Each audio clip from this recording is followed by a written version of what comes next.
Presiden Prabowo tegaskan kereta api sebagai instrumen ekonomi rakyat.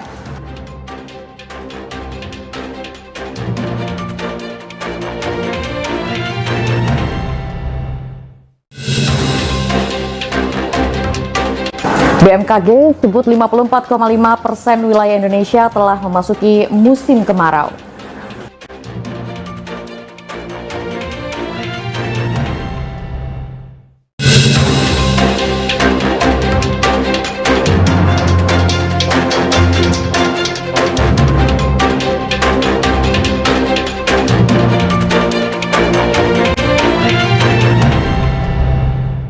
Halo Mitra TA TV, beragam peristiwa yang terjadi di berbagai daerah di tanah air akan kami hadirkan dalam TA Petang kali ini yang merupakan hasil kerjasama TA TV bersama Kantor Berita Antara edisi Jumat 31 Juli 2026 bersama saya Alfia Fatnania. Kita masuk ke berita pertama.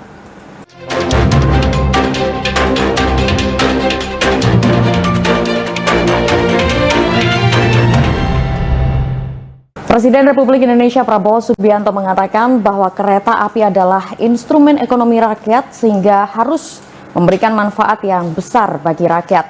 Pernyataan tersebut ditegaskannya saat meresmikan revitalisasi dan beautifikasi stasiun Tawang, Semarang di Jawa Tengah. Presiden Republik Indonesia Prabowo Subianto menegaskan bahwa kereta api adalah instrumen ekonomi rakyat yang harus memberikan manfaat besar bagi rakyat. Pernyataan tersebut disampaikan Presiden Prabowo saat meresmikan revitalisasi dan beautifikasi cagar budaya Stasiun Tawang di Kota Semarang, Jawa Tengah pada Kamis 30 Juli.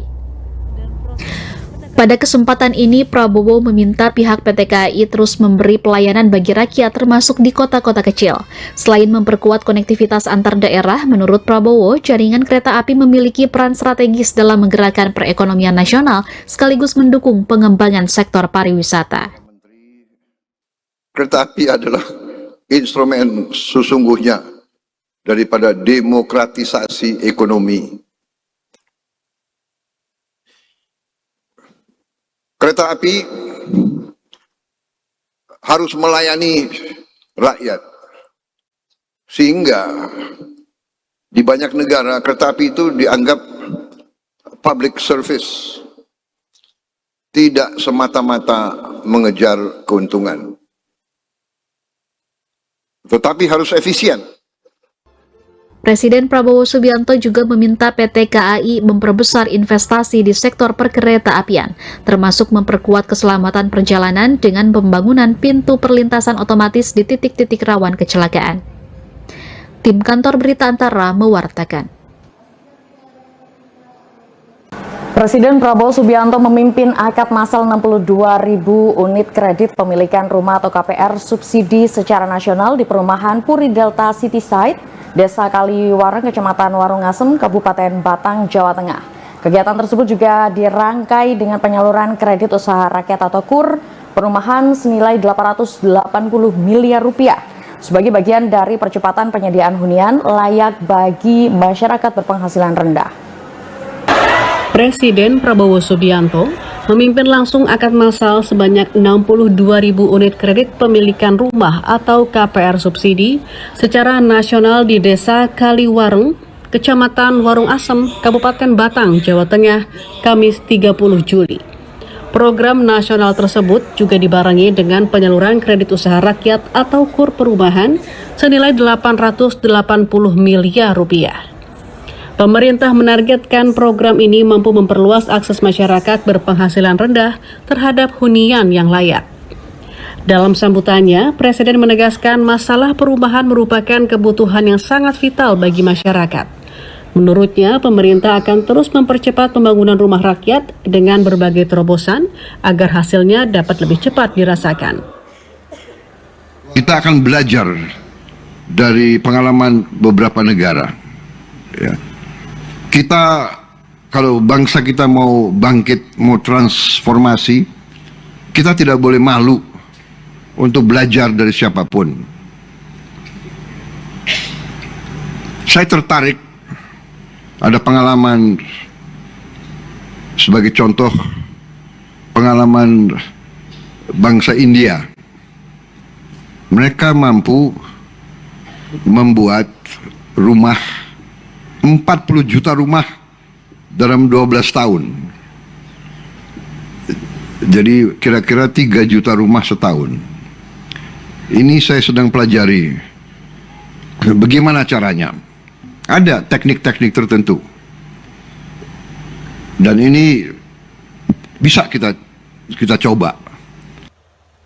Presiden menegaskan keberhasilan program perumahan membutuhkan kolaborasi seluruh pihak, mulai dari Kementerian, Bank Indonesia, Perbankan Himbara, pemerintah daerah, hingga para pemangku kepentingan. Kepala negara memastikan pemerintah akan terus bekerja cepat menghasilkan program nyata bagi masyarakat di tengah ketidakpastian ekonomi global.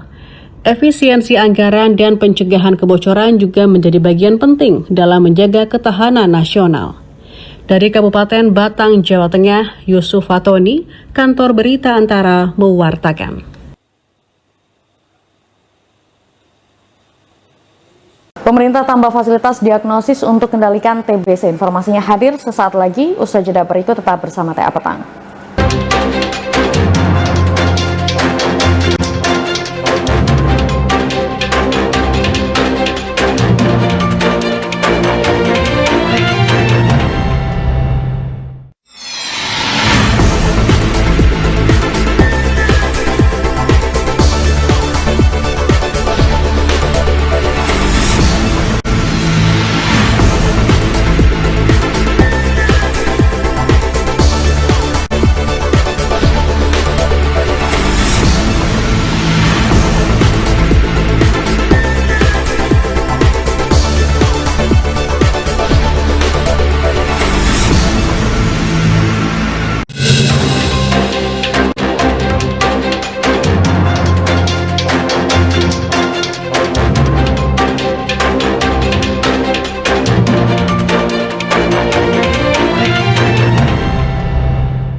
Terima kasih, Anda masih bersama TA Petang, Mitra TA TV. Pemerintah memperkuat upaya penanggulangan tuberkulosis dengan menambah fasilitas diagnosis termasuk distribusi 786 unit alat X-ray ke berbagai daerah.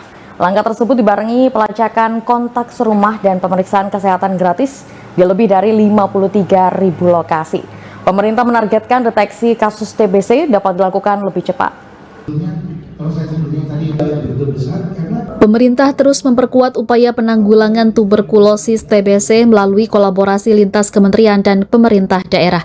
Upaya tersebut dibahas dalam kegiatan fasilitasi teknis intervensi kewilayahan penanggulangan TBC yang digelar di Kota Malang, Jawa Timur pada Kamis 30 Juli.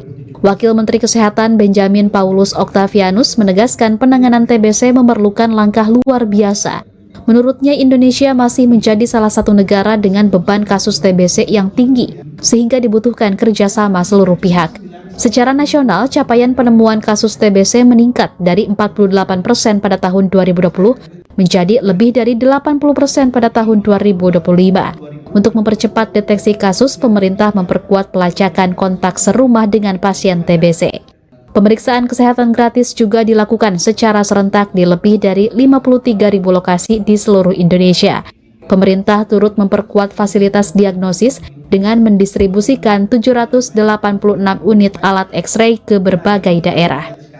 Melakukan tracing atau istilahnya melakukan investigasi kontak keluarga orang yang serumah itu diutamakan untuk diperiksa. Maka membutuhkan mereka diundang untuk dilakukan cek kesehatan gratis sebelum difoto ronsen parunya. Nah, ini dilakukan serentak se-Indonesia, akan dilakukan di 53.335 lokasi. Di Kota Malang aja ada 153 lokasi tracing, maka kami membutuhkan mungkin kerjasama tadi diundang Pak Camat, Pak Lurah, karena Dinkes bisa mengerjakan tetapi untuk mendatangkan orang dan mengedukasi untuk koordinasi lintas sektoral. Direktur Jenderal Bina Administrasi Kewilayahan Kementerian Dalam Negeri Safrizal Zakaria Ali menegaskan keberhasilan penanggulangan TBC memerlukan kolaborasi seluruh pemangku kepentingan. Selain memperkuat pelacakan kontak erat, pemerintah juga mendorong screening pada kelompok berisiko, kepatuhan pengobatan, pemanfaatan teknologi, serta pemberdayaan kadar kesehatan hingga tingkat RT dan RW. Kita bekerja extraordinary keras dengan menggunakan berbagai macam strategi, bukan single strategi tapi multi strategi. Teknologi kita pakai, Pengobatan, obat-obat dilengkapkan, alat-alat Pak Presiden sudah menyediakan anggarannya, personel ya kerjasama dengan level bawah, ada PKK, ada Posyandu, ada kader-kader kesehatan.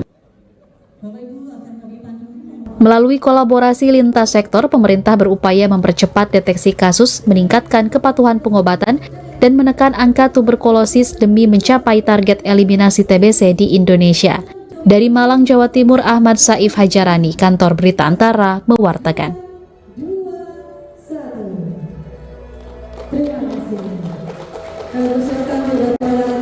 Menteri Pekerjaan Umum Dodi Hanggodo meninjau kesiapan Sekolah Rakyat Lok Sumawe, Aceh, bertepatan dengan kedatangan perdana 268 siswa jenjang SD, SMP, dan SMA yang akan mengikuti masa pengenalan lingkungan sekolah atau MPLS tahun ajaran 2026. Menteri Pekerjaan Umum Dodi Hanggodo meninjau kesiapan Sekolah Rakyat Lok Sumawe Aceh Kamis 30 Juli. Peninjauan dilakukan bertepatan dengan kedatangan perdana 268 siswa jenjang SD, SMP, dan SMA. Setelah menyelesaikan registrasi, para siswa mulai menempati asrama. MPLS dijadwalkan dimulai pada 31 Juli dan berlangsung selama 2 pekan. Dodi menyatakan sekolah rakyat diharapkan memberikan kesempatan yang lebih luas bagi anak-anak untuk mengakses pendidikan. Yang selama ini belum mendapat kesempatan bersekolah, bisa bersekolah setinggi-tingginya untuk kemudian lebih mensejahterakan kedua orang tuanya, lebih bermanfaat untuk bangsa dan negara, dan mampu mensupport program utama Republik ini mencapai Indonesia Emas di 2040. Ini sekolah ini gagasan Pak Prabowo yang luar biasa untuk mengentaskan kemiskinan ekstrim secepat-cepatnya. Menteri PU berharap fasilitas dan tenaga pendidik di sekolah rakyat dapat dimanfaatkan secara optimal, khususnya dalam mendampingi siswa selama proses pembelajaran. Dari Kota Lok Sumawe Aceh, Trifani, Kantor Berita Antara, mewartakan. BMKG sebut 54,5% wilayah Indonesia telah memasuki musim kemarau. Informasinya hadir sesaat lagi usai jeda berikut ini. Tetap bersama TA Petang.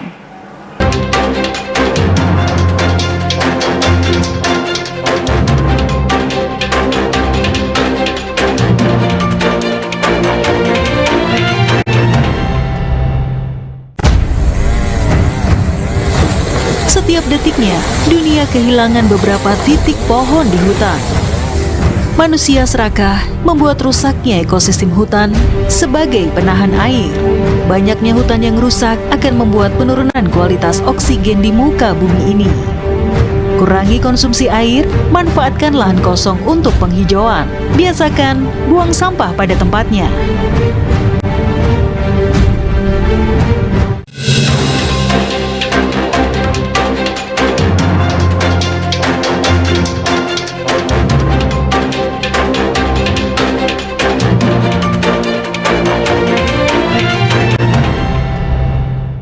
Terima kasih, Anda masih bersama TA Petang, Mitra TA TV. Badan Meteorologi, Klimatologi, dan Geofisika atau BMKG menyatakan 54,5% wilayah Indonesia telah memasuki musim kemarau. Dalam konferensi pers di Jakarta, BMKG juga mengingatkan sebagian besar wilayah diperkirakan mengalami kemarau yang lebih kering dan berdurasi lebih panjang dari normal. Badan Meteorologi, Klimatologi, dan Geofisika atau BMKG menyatakan 54,5% wilayah Indonesia telah memasuki musim kemarau. Sebagian besar wilayah juga tercatat mengalami curah hujan di bawah normal.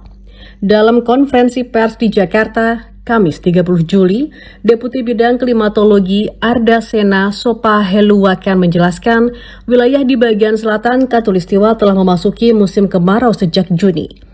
Di Pulau Jawa, kondisi curah hujan di bawah normal sesuai dengan prediksi BMKG yang disampaikan pada Maret lalu. Jadi sudah 509 zona musim atau 54,5% dari luasan wilayah Indonesia sudah memasuki musim kemarau. Puncak musim kemarau tahun 2026 ini diprediksi terjadi mayoritas pada bulan Agustus hingga September tahun 2026. Sebagian besar wilayah Indonesia akan mengalami musim kemarau yang di bawah normal atau lebih kering dan juga mengalami durasi yang lebih panjang dari normalnya. BMKG juga menyatakan fenomena El Nino diprediksi masih berlanjut hingga awal 2027. Namun, dampak terbesarnya terhadap Indonesia diperkirakan berlangsung hingga Oktober dan November tahun ini. Masyarakat dan pemerintah daerah diimbau meningkatkan kesiapsiagaan menghadapi resiko kekeringan.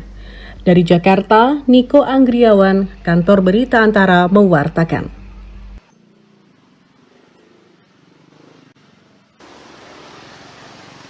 Informasi tersebut mengakhiri Tea Petang kali ini dan jangan lupa saksikan siaran Tea TV melalui channel digital 29 UHF Jogja dan 30 UHF Semarang. Sampai jumpa Tea TV, mantap masa kini dan tetap berbudaya.